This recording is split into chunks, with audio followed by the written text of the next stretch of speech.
Hey guys, welcome to the Takita and Kimberly Show. I am your co-host Takita. And I'm Kimberly, and welcome back. Happy Wednesday to you. It is Hump Day Wednesday. We're almost close to the weekend. Hey, I'm not sure if you have plans this weekend, but whatever you do, stay safe and wear that mask. Not only you protecting yourself, but those around you. That's right. Hey, and that's also right. too, hey, don't forget to subscribe to our channel. Yes. Subscribe, hit that bell below. And thank you for our donors who have donated to this channel. We do appreciate you very, very much. Very, very much. Listen, today we are talking about one of those subjects that everybody would face. Maybe it's not the typical myth that we talk about it with, but we do have information. We have a little bit of experience that we will share with you, but it will hit everybody at the door. I'll just say it like that. Yes, today we are talking about menopause and midlife crisis. And when it comes to the word crisis and midlife crisis, we're going to see if it's actually what we think it is, what we say it is, the different things that are fictional based on facts as well, along with our own experience. So we're going to hit it off talking about menopause first and the symptoms of it, and are you there, are you not there, and then we're going to get into the other half of the show, which is midlife crisis. And then and before we really get into that, I just want to say, when I thought about menopause and I looked at menopause, I've heard the word over the years, especially when I was younger.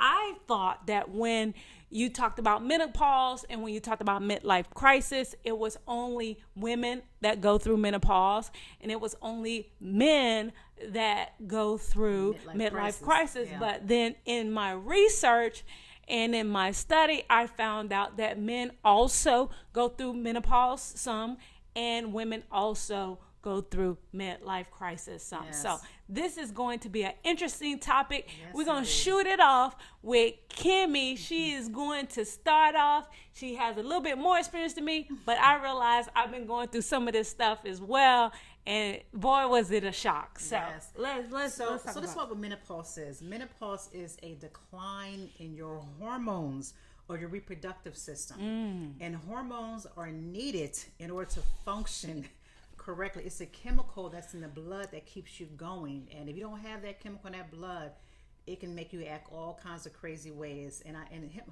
normally menopause starts between the age of 40 through 50s. By 50s, you're full blown. And I'm 50 next month, and I've been having menopause since I was in my late 30s, Right.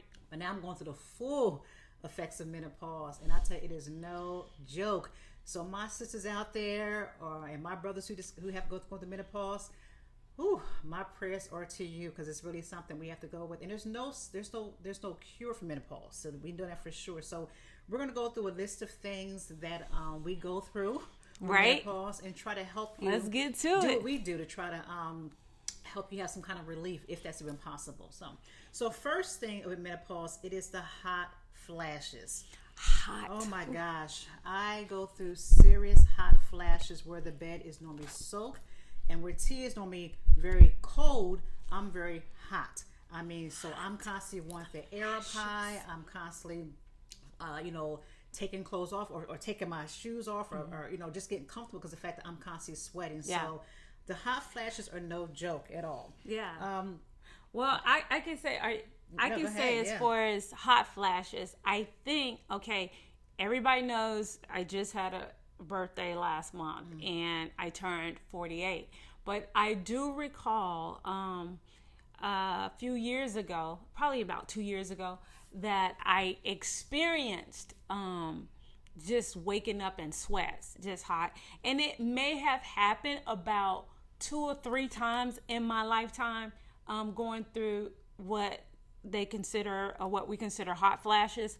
I think I went through it maybe twice, 2 or 3 times, but I do recall one time just soaking wet, in a bed, just waking up soaking wet, and maybe another time not as hot or sweaty, but another time. And I know that my mom used to talk about hot flashes all the time. Like, she would be so frustrated. She would call me on the phone saying, she would just be so moody, so irritated because of the hot flashes. And she was like, you don't want to experience this. I'm waking up in sweats.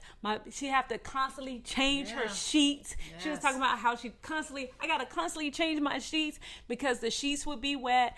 And I remember always hanging around one of the ladies, we call her Sister Wright, and when I was living in Florida, and I don't recall her going through hot flashes. I recall her just always being cold, and I'm always cold. Like, I'm so freaking cold. Like, I'm so, cold all the time. And so I remember just saying in my mind, I just rather just remain cold. I really don't really want to go through hot flashes. Yes. And maybe that's why, but I'm only 48. I still got some time to go. But maybe that's why right now I only have about 2 or 3 experiences of me going through the hot flashes. Yeah. I've only, gone through them that many times, and I just remain cold, and I will stick with that. Oh my! I wish I had that. I wish I had that problem that because I don't want. Yeah, if you have a perm just put in your hair, and you have a hot flash, it looks like you need a perm again because it just shrinks your hair up, and you just got from the hairdressers, and you have a hot flash. Yeah, you feel like you need to go back to the hairdresser again. Mm-hmm. But what I've discovered in my journey of menopause is I've lessened my caffeine intake because that does irritate the hot flashes. The hot flashes. Also, I was taking flaxseed, which is a vitamin. Many women know about that. The kind of helped me in that process of hot flash, and that actually helped quite a bit in black collash. That's another vitamin that's highly recommended for women who go through hot flashes. As I said earlier, there is no cure for menopause, but we can do certain things to help us lessen the outbursts of hot flashes. Wow. Yeah. Next. So the next one is facial hairs. Because our hormones are going cuckoo for Cocoa Pops, we will have facial hair. So get in a relationship with your razor because every time I turn around, I am shaving down here, and I've been doing that forever. And hey, it doesn't mean you're just weird looking or crazy. The hairs are coming. So once again, that contributes to the menopause. Listen, I don't know if it's menopause, the midlife crisis, whatever, because I know once we start getting into the midlife crisis, we haven't gotten there yet, we're going to find out that a lot of the things that we say is kind of in stages of your life. Yeah. But with the facial hair situation, okay, I don't know. Well, maybe that is my menopause because I've always dealt with that. I think in my early 20s, I started dealing with it. And, and now I just feel like it just has become a part of me. Yeah. And I think, at that age that I was going through it, I was actually on birth control, just getting married on birth control pills. And that actually increased my hormones, and I started getting facial hairs. But ever since then, I've gotten used to it, so I didn't realize that was a part of menopause because I've actually gotten used to it, got used to dealing with it. And that is one of the things that drive me batty is the facial hairs. Yeah. So women, don't be too hard on yourself. If you have facial hairs, just get that razor and shave them off and keep on going because they're coming. They're coming. Ooh. Okay, so the third thing is weight gain.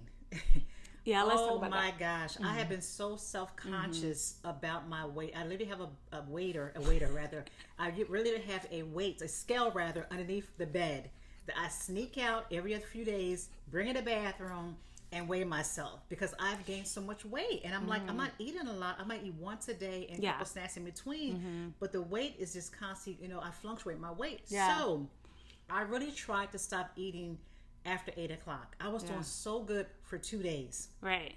By day 3, I was like a crackhead. I wanted to eat everything that was not in the house, and I could not control myself. So I gave up. Yeah. So I don't know. it's just so hard. Yeah. So here's the thing with me, because I've always been my mom has always said, your metabolism is just super high.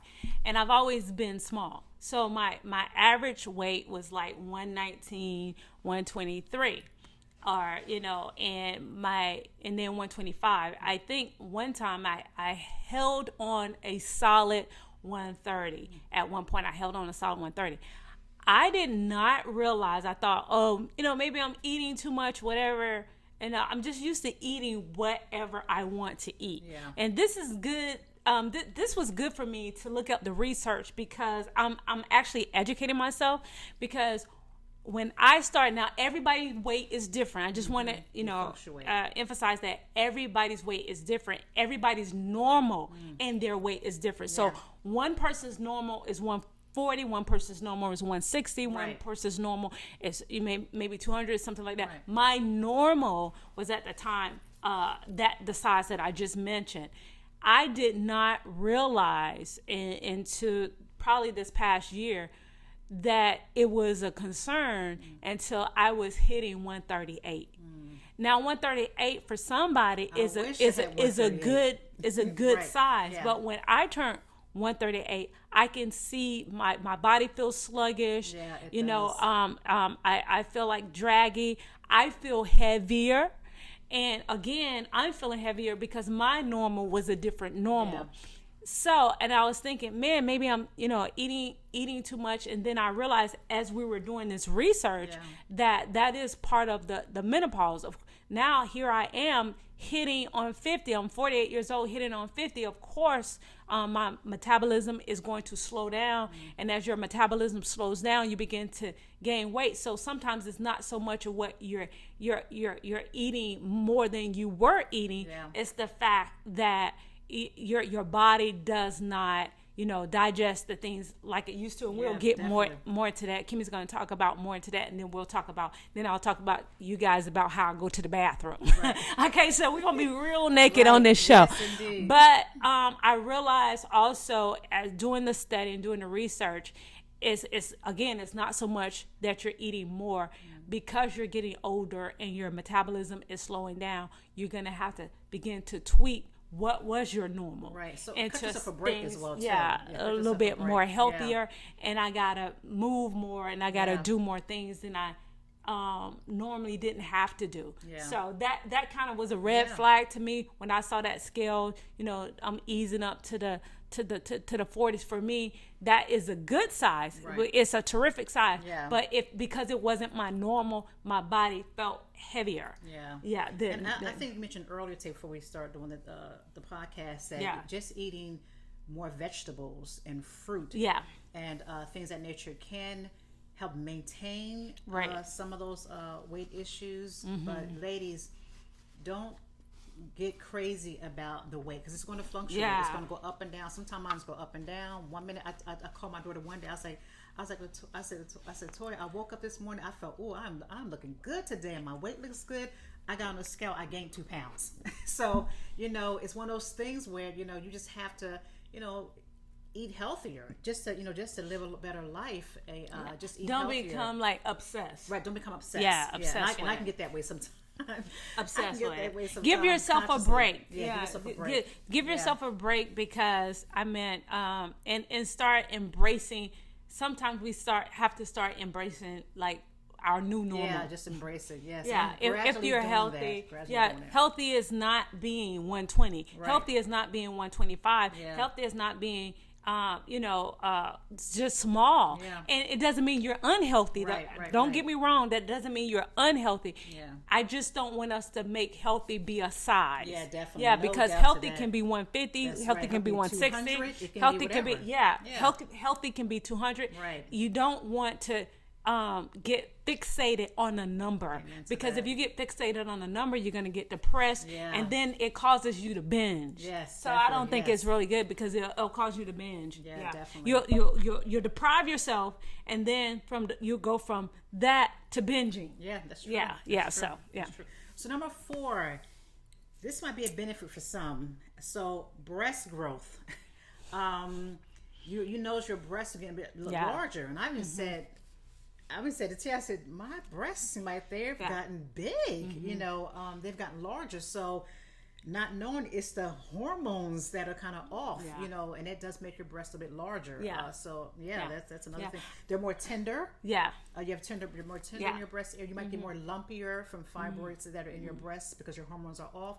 Right. Those are normal with menopause. I didn't realize that. And that's another thing. And it goes to show you, well, I'll say me, I had no clue. I just recall a few years back, my mom was still alive, where I just felt like I've been always kind of like somewhere in A and B. And then I kind of eased up to a B. And I realized, I was like, I can actually literally feel the growth. Sometimes when I would sit up in the bed, when I wake up in the morning, I could literally feel the growth. I did not know where it was coming from, just out of nowhere, just me alone watching TV. I can literally feel the growth. I remember calling my mom and, telling her I'm feeling, growth, that my breast is just growing for no reason. There's nobody here. And it just started so many years ago, a few years back. Did not even do the research or the study to recognize that in menopause, when you're hitting those stages, that breast growth was part of menopause. Did not even understand it. Now, and then again, like Kimmy said, it's a blessing to some, but when you're not used to carrying a lot of the weight, it can affect your back as well. Yeah, too, you're if just you're like, already, okay, thank you. Already. Can I have a little less blessing? Right. Thank you so much, but I just want a little less blessing. Not a little more blessing. No. That's a good one. Okay, number 5, moodiness.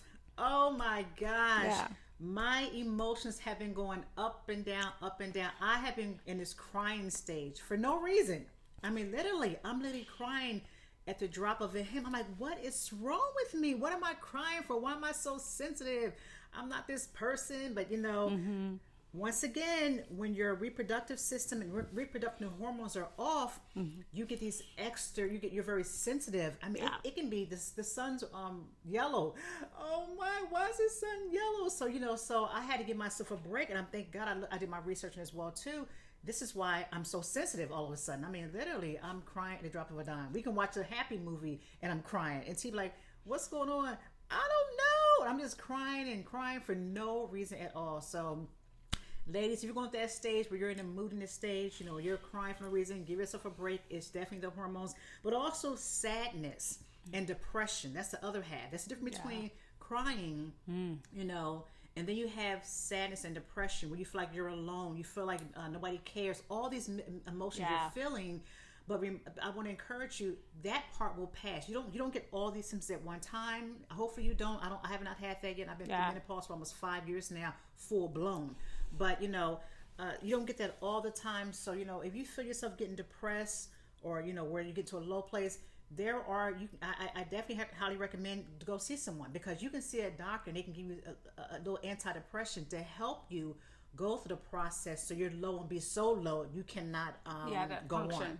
Function. So I definitely am on that. As a matter of fact, when I started going through premenopause when I was around 45, actually a bit less than that, maybe around 40, I did go on an antidepressant for a little while because I was so down. I just could not shake this new thing that was going on my body, and I just couldn't get it. I was in my doctor's office and I'm just crying and just I felt depressed and couldn't put my finger on what was happening. I wasn't unhappy inside, but I just could not get myself together. She said, let me just prescribe you a light antidepressant just to help you get through this, because this is new to your body. Your body's almost in shock, but you are right now in premenopause. I was like, oh my gosh, give me that pill.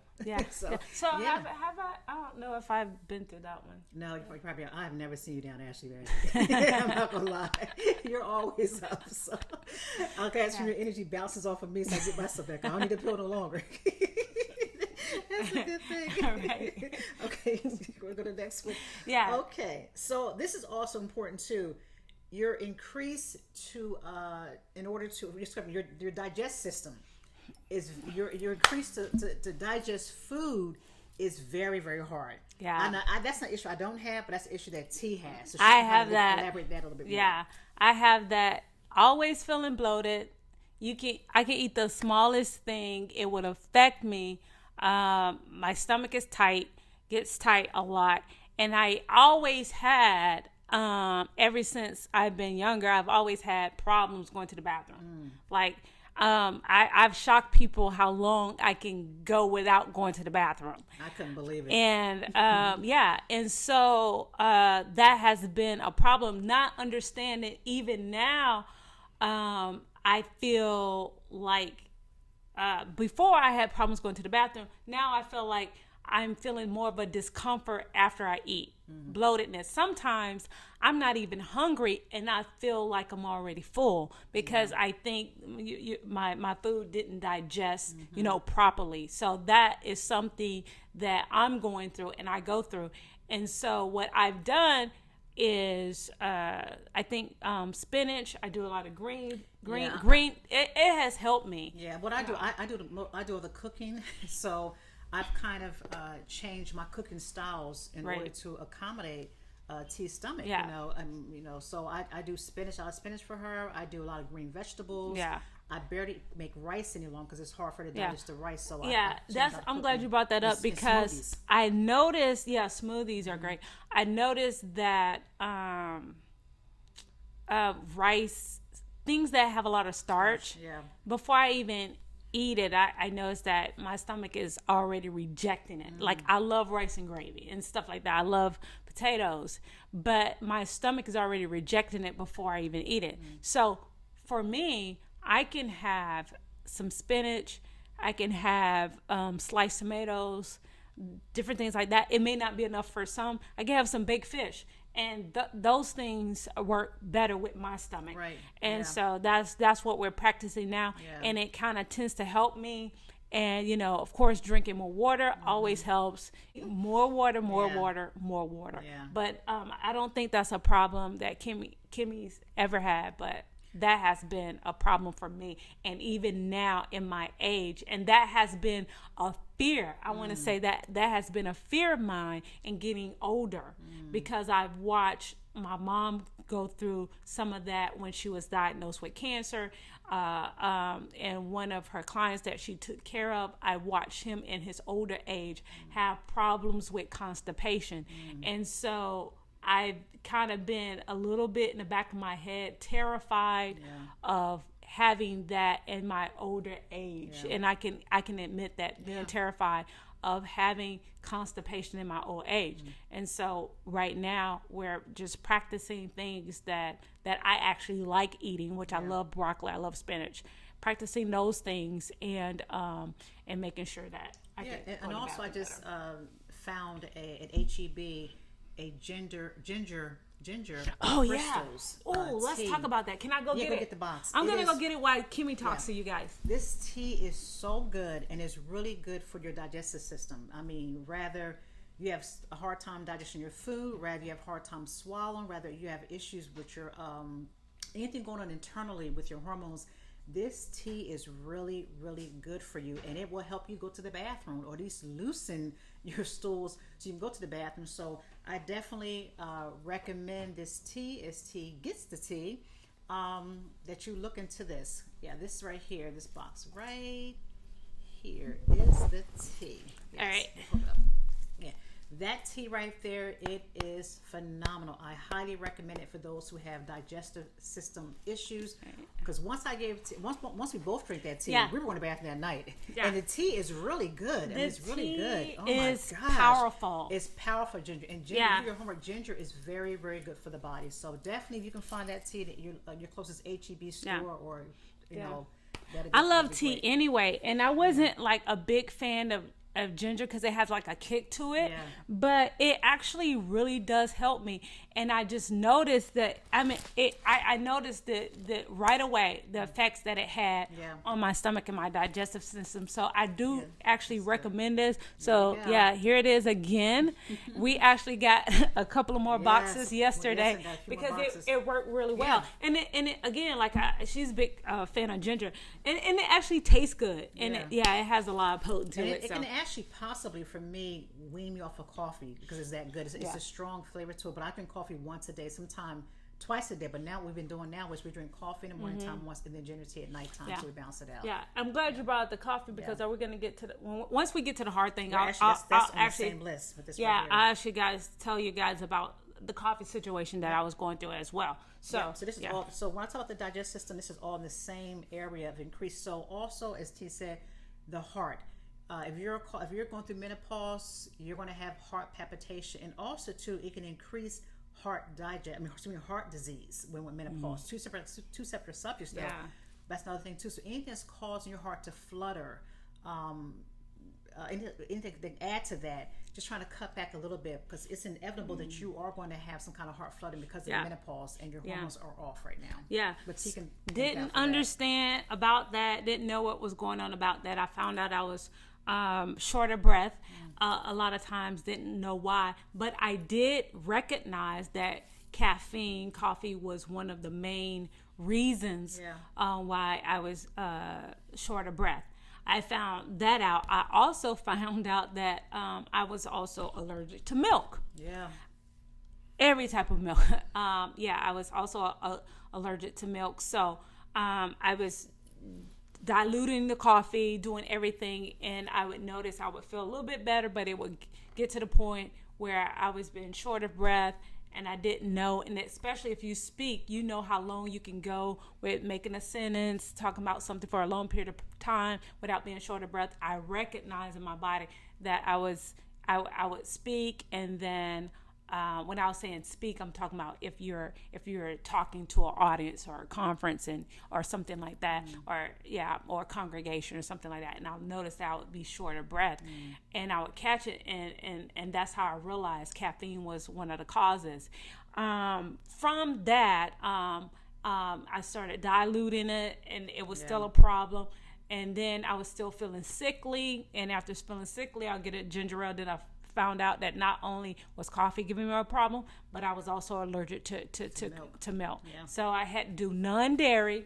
Yeah, we did the non-dairy creams, and also went from the non-dairy creams to now I don't drink coffee. What? Chai tea. Yeah, caffeine-free chai tea. Caffeine-free chai tea has been a help in me getting free from coffee, and it actually takes care of the itch of the need for coffee. Chai tea has been the thing. So now when I say I want coffee in the morning, it's actually chai tea. And what I do to kind of trick tea to make her feel this taste of coffee, I add a little non-dairy creamer in there to give it that extra thickness to it to make it feel she's still drinking coffee. Yeah. So because sometimes you just want something warm. You just want warm. Yeah. So number 7. Oh Lord, urinating frequently. Oh my gosh.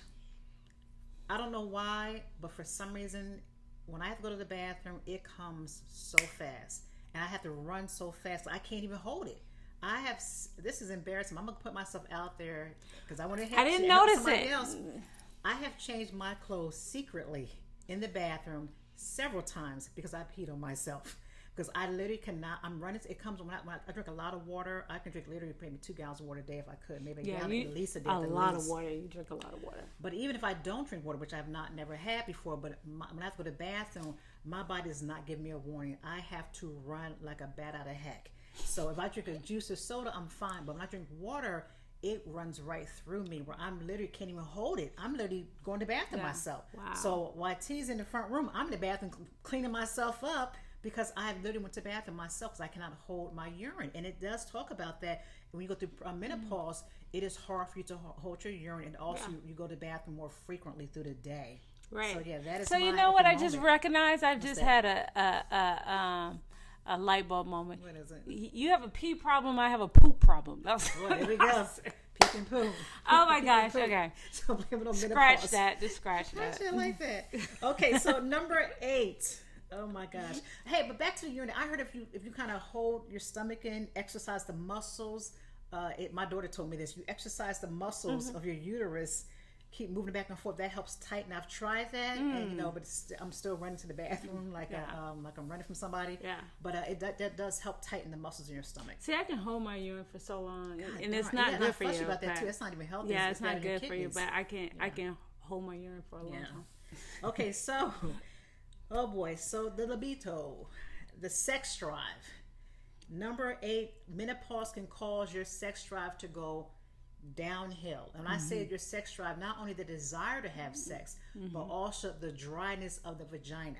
I mean, it can be challenging because when you're making love, it's almost like you're starting a hay fire for some women. I mean, because it's dry down there. It's not that you don't want it. Even if you do want it, sometimes the vajayjay is very, very dry. So I definitely recommend that you get a lubricant or make KY jelly your best friend, because you still want to, if you're married, you know, you're in a relationship, you know, you want to make sure you're still enjoying the pleasure of sex. Now, I have not had that problem yet. I actually went through the opposite. My sex drive has went to a 10, so I hope I don't have that issue. But my heart does go out to those who are going through that, and I'm not even joking about that, because the fact that my heart was that I hope I don't ever have that. Please, Lord, spare me not to have that, because but women do go through that. And a good friend of mine told me she went to the doctors, and the doctor told her to drink plenty of wine because that would get you in the mood to want to have sex, want to have a relationship, want to come together with your spouse. So you know, if you are having, and I think for guys, they don't call it menopause. A lot of times we just call it something else. But the erection, Viagra.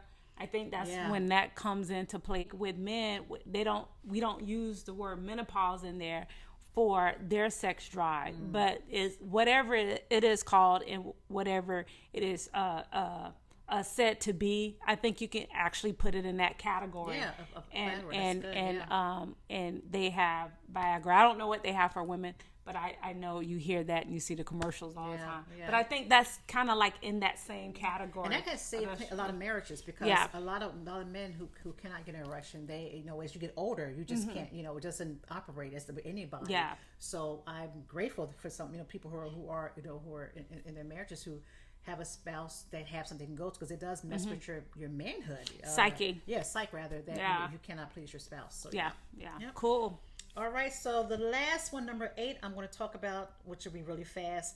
You're constantly tired. You're fatigued. You want to take naps all the time. You're saying, am I just lazy? What is wrong with me? Why am I so tired today? I just woke up 2 minutes ago. I want to go back to bed again. And I have went through that myself. I am the queen now of taking naps, at least a nap a day. I didn't take one yesterday, or actually I did, but I do. My body for some reason gets so super tired. You can tell when for the older people and the younger people what we have in common. The kindergarten to the mid, what we have in common. We need a nap. And so, you know, I take vitamins at nighttime we need now. A nap. I take B12. I take, talk about that. You're good at taking vitamins. I take probiotics now to get the, you go regular now. I take probiotics. I take B12.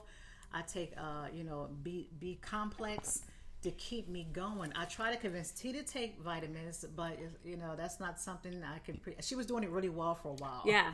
But she's not taking her vitamins. Yeah, I need iron pills. Yeah. But I found out, here's the thing, because the bathroom situation. That. Yeah, with the iron pills, that's understandable. I didn't realize that iron pills can stop you up. That is true. And I don't need help being stopped up, even though my iron has always been like low and stuff like that. And so again, back again with coming in with the eating your green vegetables and doing other things that naturally can help you go to the restroom so that that you can. And like T said, you don't have to take a supplement.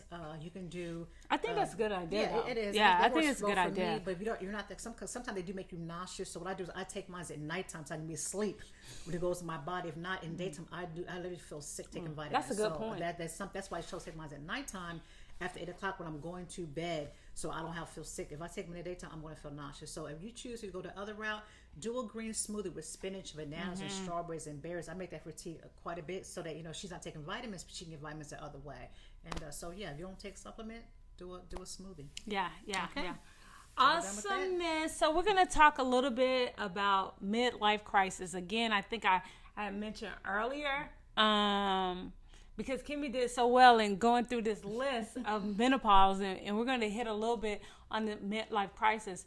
First, we'll just talk about when we first hear the word midlife crisis, what do you think about? Because you think about actually what was told you.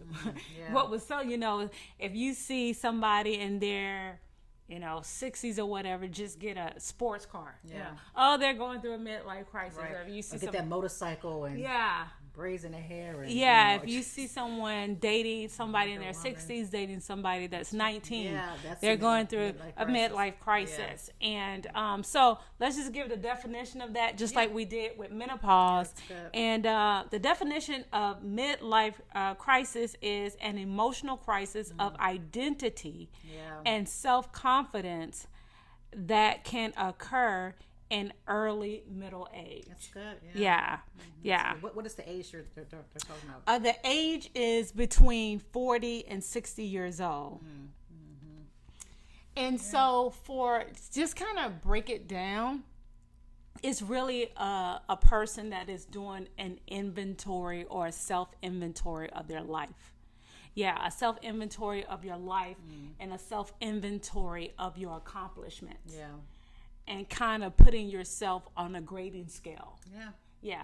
And so in that becomes a lot of fears when you get to a certain age. And that's why I was so excited to find out that when you think about midlife crisis, it's not just a male going through it.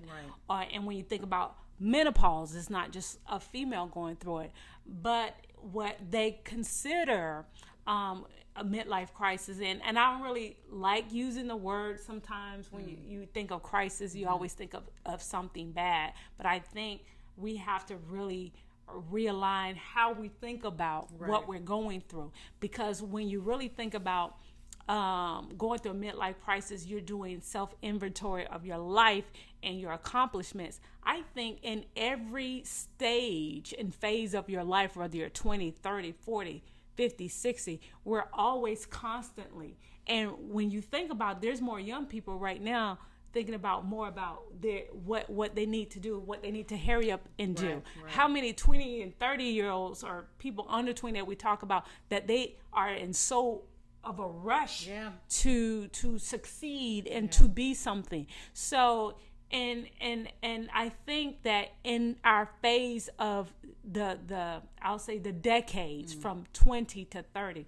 we're constantly trying to figure out about what we have accomplished. And that's a good thing. There's nothing wrong with that. And especially if you have been, I've only been once, just going to your class reunion and thinking about all the pressure that you feel to impress. Right. How far have I gotten in this company? Am I important? Am I significant?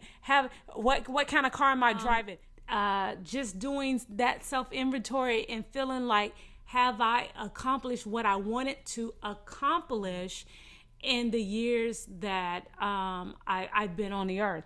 Right. And so I think when we talk about midlife crisis, it's not only just the 40, 60-year-olds that are wrestling with where they are. I think in every 10-year phase of our life, whether it's 10 years, 5-year phase of our life as we become an adult, we all have really that wrestle. Yeah. But I think some of the fears that I'll name, and I'll name 3 that I believe that kind of differentiates us from a younger person to a person around our age, that we begin to think about that some of the young people may not think about.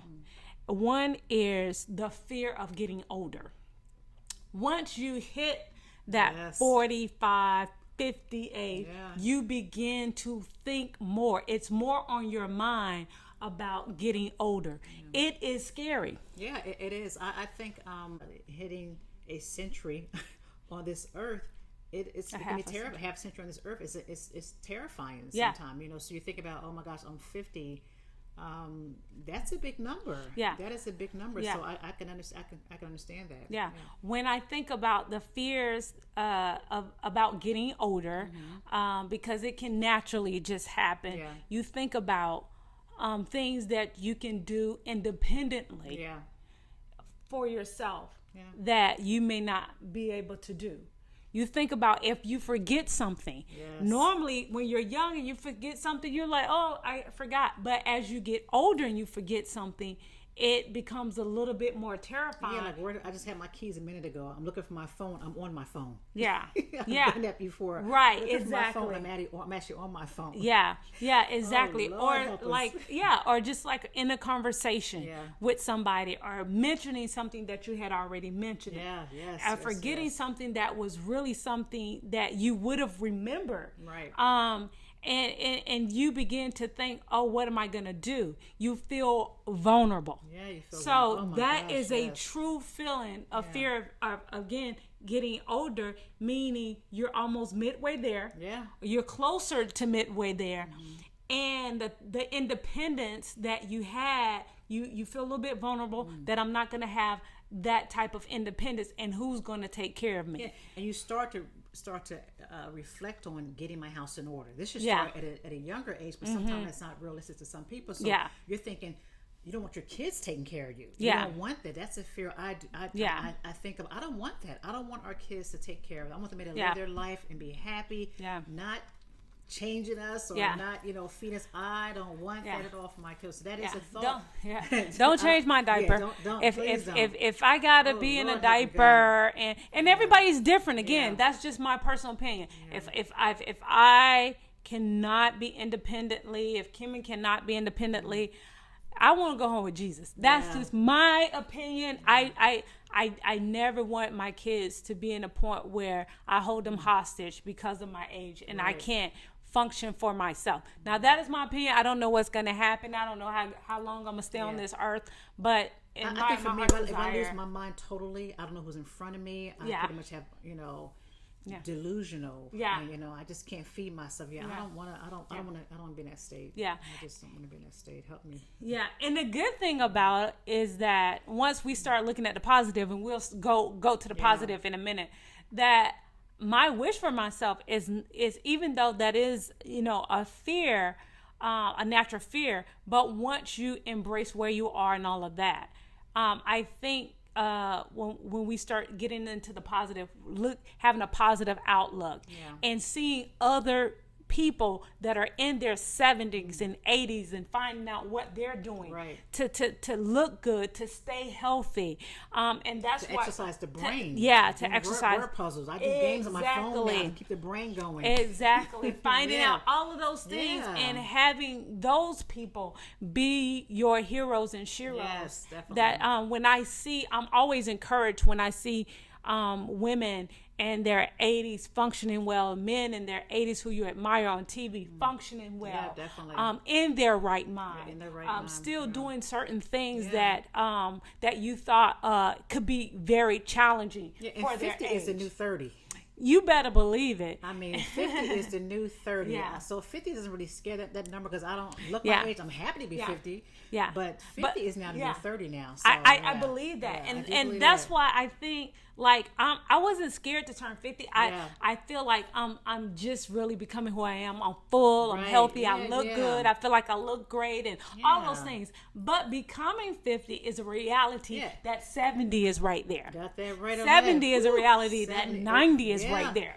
And that's the thing that I wrestle with sometimes. Not I'm just, do I want to go back to 40, 30, 20? I don't want to go back.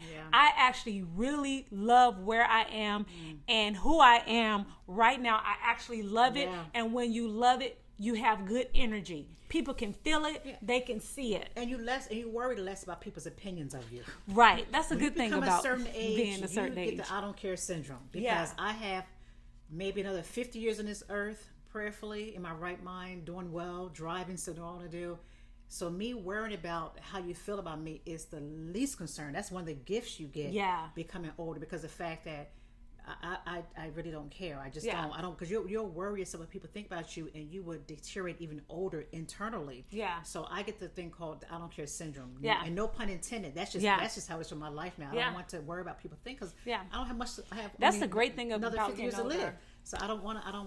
I embrace who I am and what I want to do. That is the great thing about getting older. You're less concerned about what people think, and I think sometimes when you're like in your 20s, 30s, you say that. Yeah. That is something to say. But as you grow and as you develop and as you mature, you actually begin to be less concerned. Because you earned your stripes. Yes. You've earned your stripes.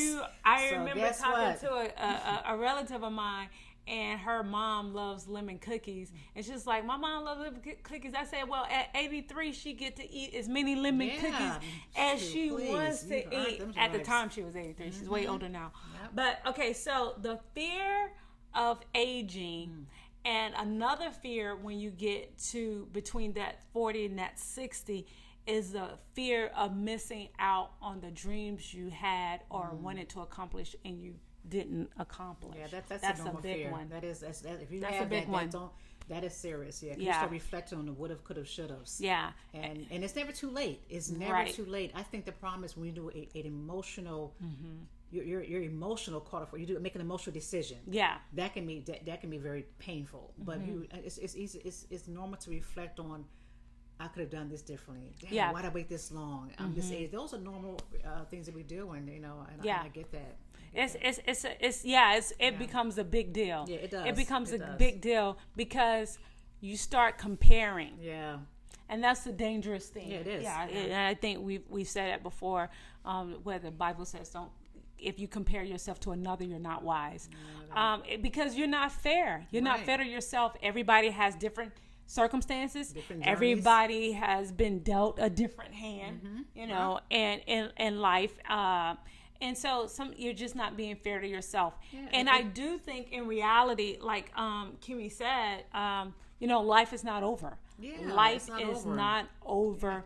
And also, you still have to come to grips with what you can and can't accomplish sometimes. And I think no scraps are wasted. Yeah. So if you're in your life in your 50s or 60s, I wouldn't look back. Right. Look forward and take the scraps you have left over and make something out of that.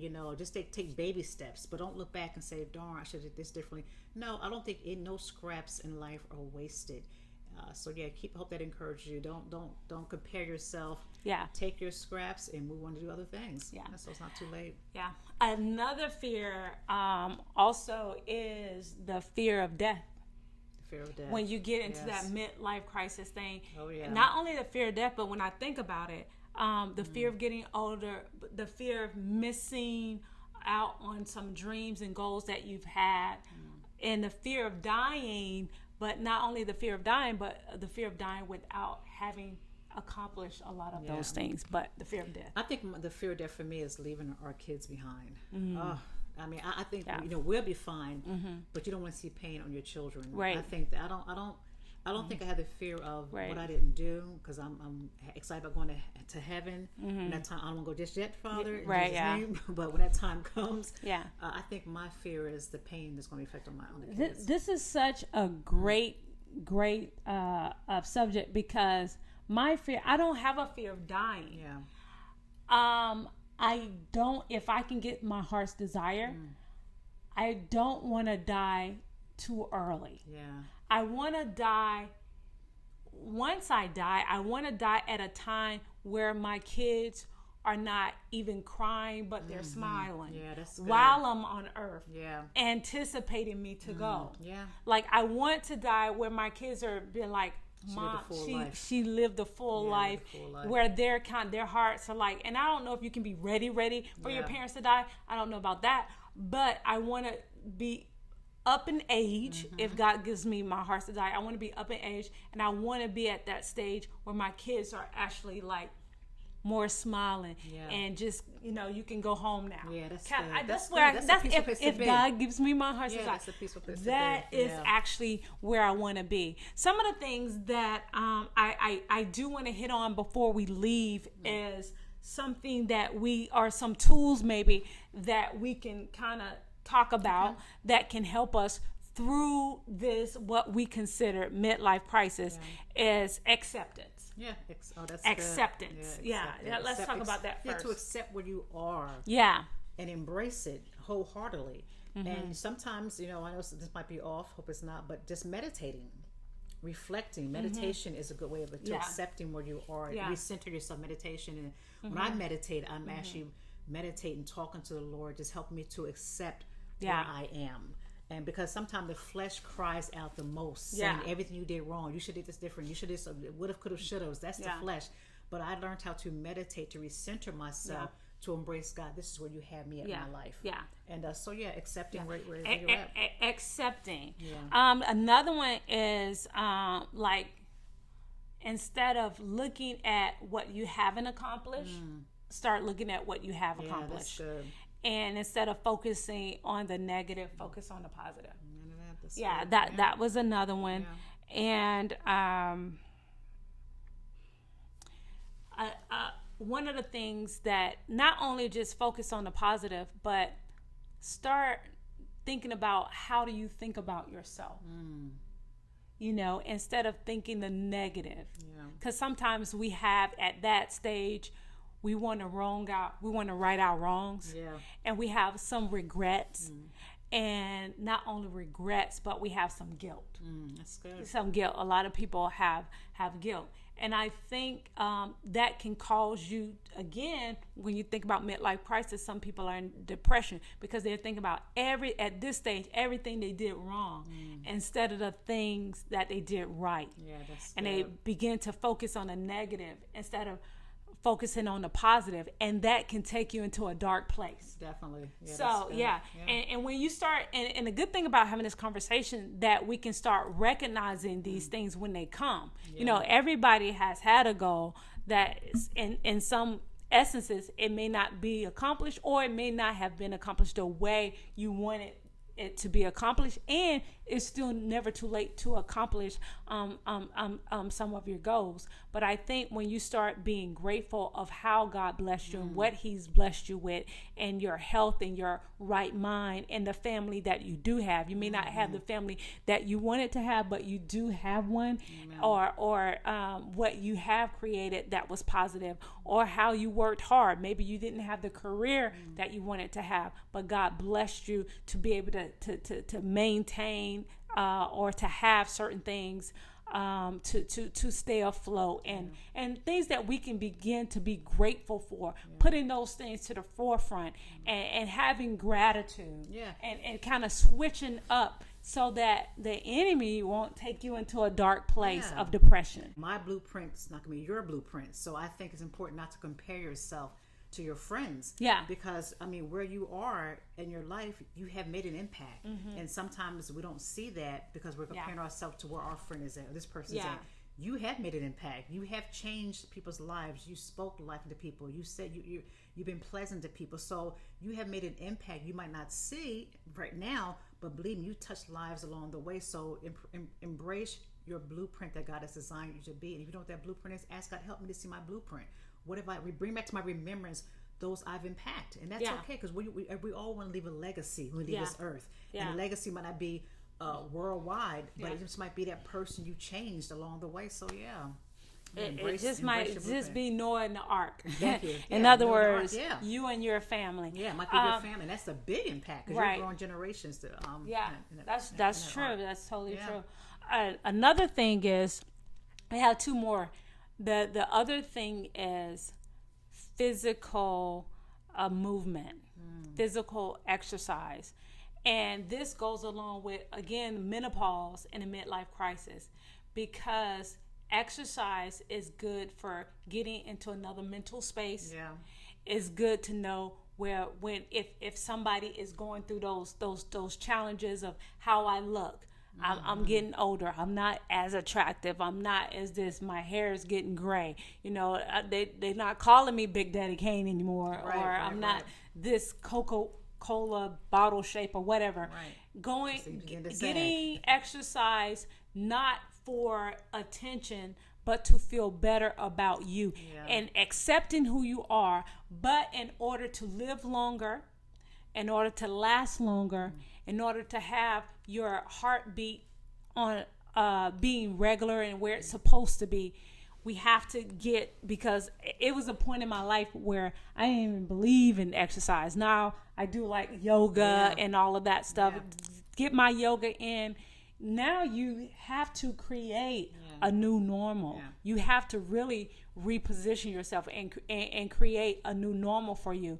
And so maybe exercise was not a part of your routine. Now you have to create a routine in order to live your best life now. Indeed. Living your best life now means I have to do things different that I didn't have to do before. And so I think being physical fit, doing some physical exercise will help you mentally. It will also help psychologically. Definitely. It can even help you spiritually. And that's going to be my last one.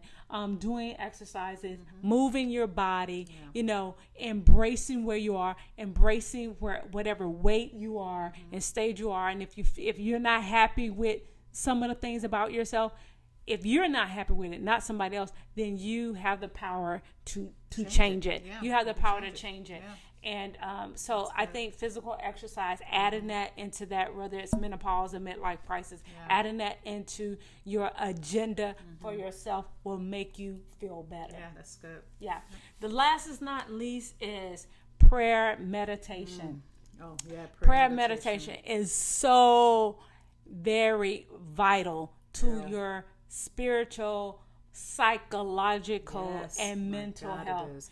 That getting in that space of quietness and solace, so getting the negativity out, getting the self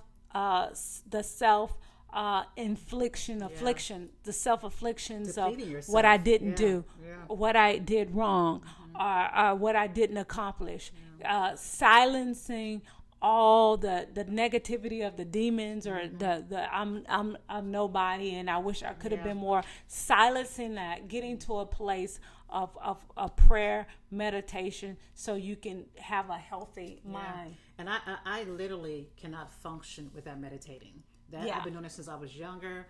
I have to set a time out to be in the Lord's presence, and I've done that since I was in my early 20s, in my every day. I have to set a time to quiet my mind down, to recenter myself, to be in God's presence. So once I go in, everything stays out, and I have to remind myself who I am in Him. And I'm His daughter. I'm a king. I'm a king's kid. All those things, because the world tells you the opposite. Yeah, but I go to the Master who has created me, who has made a blueprint for us. I go to Him for my validation. So meditation is so important, and I highly recommend that. I think that is one of the number one things that we have in common. Yeah, we do. Number one things that we have in common. Yes. We like our peace. Yes. And we like to focus on God before we count. We like to get without, if I have my peace, I make right decisions. Definitely. If I have my peace, I make better decisions. If I have my peace, I'm going to set my day right and my path right. And so in order to do that for me, I have to stay in the Prince of Peace presence. Yes, and so and that's been key for me, ever since I've known him. And that is one of the things that Kimberly and I do have in common. We never interfere with each other's meditation time, space. Time. It's not super. It's not being super. I don't know the word I'm looking for. Just over dramatic or trying to be like a super self-righteous. It's just who we are as people. Is just a part of our life. It is so important to her. It's so important to me, and it's just so natural. It's a natural thing that you've done, just like putting on clothes in the morning or brushing your teeth. That is a part of makeup. That is a part of our makeup, our regimen. It's just a part of our life. And so in that, when I have a clear mind, I can make clear decisions. And then I can see myself as He sees me. And when He created me, He said, that's good. That's good. Okay? Amen. So that's a good note to end on. When He created me, He said, that is good. Amen. So I don't care how many bad thoughts come to your mind or how do you feel like you not the bad mamma jamma? Well, you are the bad mamma jamma, because when He created you, He said that is good. And when we talk against that, we're saying, God, what you're saying is not true. So I have to remind myself of that. That's good. I have to remind myself of that. That's good. If I'm saying God's a liar. Woo. So I have to start. Even saying that out loud is convicting me, because the fact that I have to start saying, okay, God said that is good. So why am I talking against what God said is good? So I have to tell myself this. Even now, I'm convicted even saying it because I have to work on that. Yeah. He said that is good matter what weight. That's right. No matter what size. No matter what color. No matter what texture of hair. No matter what length of hair. Like, my hair, I like my hair longer. But I had some situations where it caused me to have to get my hair cut even shorter. Yeah. I accepted it. Mm-hmm. I embrace it. Now I can, go on and just be happy as you guys will see it grow. As it grows out, This YouTube channel will actually be in the process with me as my hair gets back to where it was, because that's how I like it. But So I really enjoy having this conversation. I never knew that I would be having a conversation about menopause and midlife crisis, but good. Here it is. Yeah. We had the conversation. It was pretty good. I learned a lot. Hey, don't forget to subscribe to the channel once again, and thanks for joining us. If you have any questions or concerns, don't forget to email us at tktvhouston@gmail.com. That is tktvhouston@gmail.com. Send us your questions or topics you want us to talk about. Hey, we look at every email, and we take all your questions very seriously. And hey, let's make this happen together. Do you know what's coming up next week? Not yet, I don't. We don't know what's coming up next week, but we hope to see you. There you go. Next week. If ideal, send us an email. We definitely shoot us that email. For sure. All right. Till next time, I'm Takita. Peace and love. And I'm Kimberly. Have a great week. Bye-bye. And the